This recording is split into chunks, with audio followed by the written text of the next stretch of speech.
আসসালামু আলাইকুম ভিউয়ার্স, কেমন আছেন? আশা করি সবাই ভালো আছেন। বিগত 18 বছর পর বুথ দিতে পেরে আমার কাছে অনেক ভীষণ ভালো লাগছে।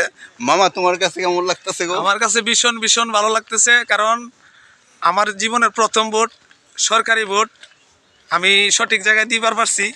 এটি আমার কাছে সবচেয়ে ভালো আনন্দের জিনিস।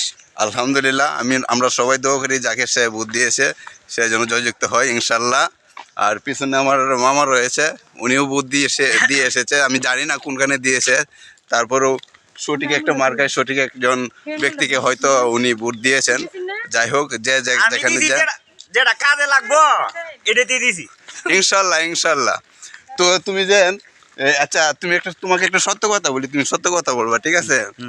তুমি কত বছর পর, হ্যাঁ, তুমি কত বছর পর বাংলাদেশ সংসদ নির্বাচনে ভোট দিতে পেরেছো? সত্যি করে কইবা, মিথ্যা কইতে পারবা না। দেখেছেন, উনি কিন্তু বলতে পারে না। আমি এর আগে দিবি নাকি দেখবো আপনাকে আমি না দেশ আসিলাম না, শহরে আসিলাম, যার কারণে দিতে পারতাছি না।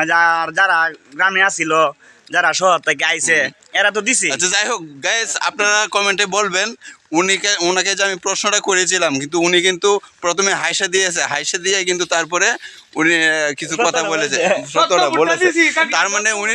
তার মানে উনি 18 বছর পর উনি একটা বুথ দিতে পেরেছে আজকে 12 তারিখ সংসদ নির্বাচনে, ঠিক আছে? তো আপনারা কমেন্টে বলবেন। ভালো থাকবেন, আসসালামু আলাইকুম।